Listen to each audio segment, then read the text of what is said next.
Salve, Wanyambe. Selamat pagi saudara-saudari yang dikasihi Kristus. Mari kita mengawali hari baru dengan mendengarkan firman Tuhan yang diambil dari Injil Matius pasal 16 ayat 13 sampai dengan 23. Tuhan bersamamu. Inilah Injil suci menurut Matius. Sekali peristiwa, Yesus tiba di daerah Kaisarea Filipi. Ia bertanya kepada murid-muridnya, kata orang, "Siapakah anak manusia itu?"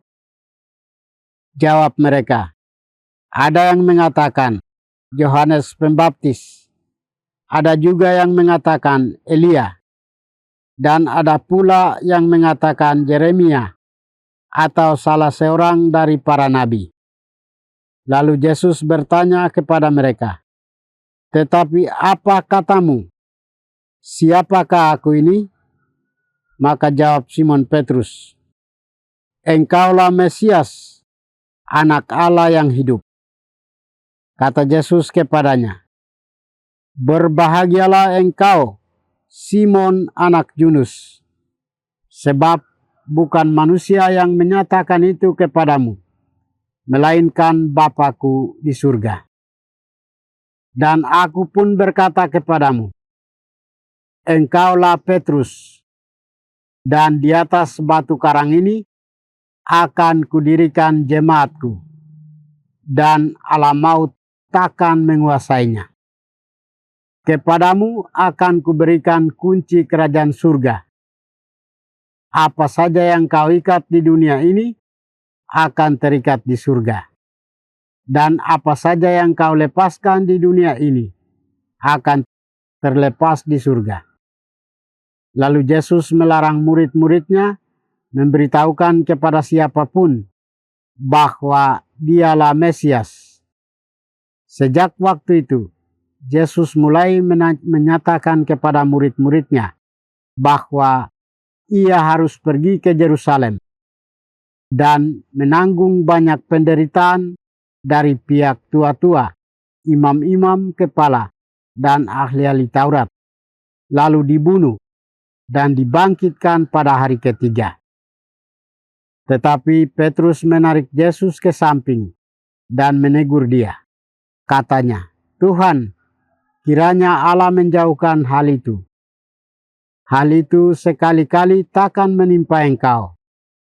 Tetapi Yesus berpaling dan berkata kepada Petrus, "Enyala iblis, engkau suatu batu sandungan bagiku, sebab engkau memikirkan bukan yang dipikirkan Allah, melainkan apa yang dipikirkan manusia." Demikianlah sabda Tuhan. Saudara-saudari yang dikasihi Kristus, tema kita hari ini adalah Engkau adalah Mesias, Anak Allah yang hidup. Dalam bacaan Injil hari ini, Yesus menyatakan siapa dirinya kepada para murid. Yesus ingin mengetahui pendapat para murid tentang dirinya dan juga ajarannya. Yesus hendak melihat sejauh mana para pengikutnya mengenal dirinya. Antara pendapat dan sikap mereka selama berkenalan dan tinggal bersama dia. Namun pertama-tama dia bertanya tentang pendapat orang lain terhadap dirinya, yang mungkin selama ini tidak terlalu dekat dan hanya mengikuti dari jarak jauh saja. Maka ia berkata, "Kata orang, siapakah anak manusia itu?" Dan kebanyakan mereka menjawab, "Ada yang mengatakan Yohanes Pembaptis, ada juga yang mengatakan Elia, dan ada pula yang mengatakan Yeremia atau salah seorang nabi dari para nabi." Setelah itu, Yesus bertanya kepada para muridnya, "Tetapi apa katamu? Siapakah aku ini?" Para muridnya yang selama ini dekat, makan dan minum, tidur dan bangun, berjalan, berkomunikasi, melihat tanda dan mujizat-mujizat yang ia buat di hadapan mereka, dan dia selalu bersamanya. Maka jawab Simon Petrus, "Engkau adalah Mesias, Anak Allah yang hidup." Sebuah jawaban yang sungguh mengungkapkan jati diri Yesus dari Simon Petrus. Maka kata Yesus kepadanya, "Berbahagialah engkau Simon bin Yunus, sebab bukan manusia yang menyatakan itu kepadamu, melainkan Bapamu dan Bapakku yang di surga." Mengapa Yesus munculkan pertanyaan yang tidak diduga oleh para muridnya itu kepada mereka? Pasalnya, para muridnya juga terpengaruh dengan pendapat yang muncul dari luar, bukan dari hati mereka sendiri. Buktinya bahwa mereka menjawab pertanyaan Yesus dengan mengandai-andai saja. Seperti ada yang bilang Yohanes Pembaptis, Elia dan lainnya. Bersama Petrus, kita tiba pada kesimpulan bahwa Yesus adalah Mesias, Anak Allah yang hidup.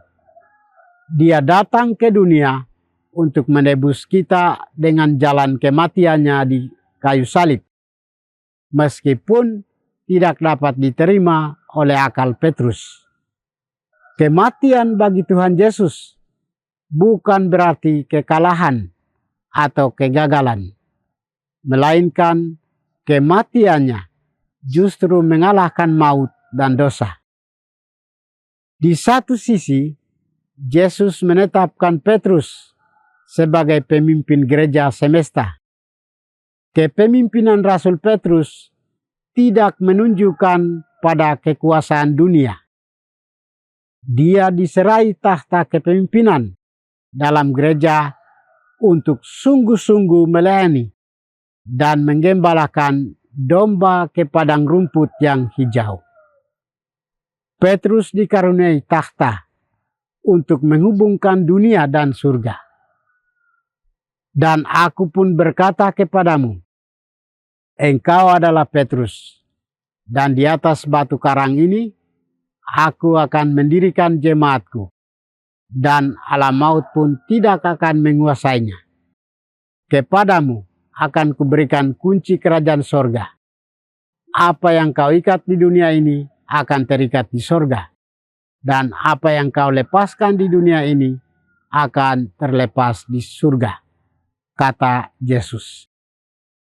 Takhta Santo Petrus adalah takhta pengorbanan, bukan takhta kekuasaan yang melindungi diri dan menindas sesama manusia. Tuhan memuliakan Petrus dengan caranya.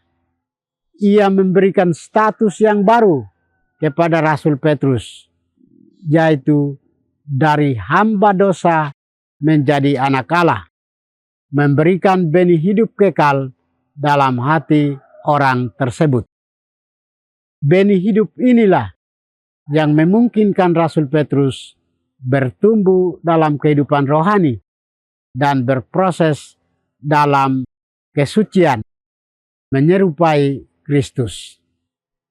Kita harus semakin menyadari bahwa panggilan kita adalah menjadi pelayan. Takhta yang dipercayakan kepada kita adalah takhta pelayanan. Tuhan memberkati kita. Marilah kita berdoa. Tuhan, pagi ini kami kembali naikkan puji dan syukur kepadamu.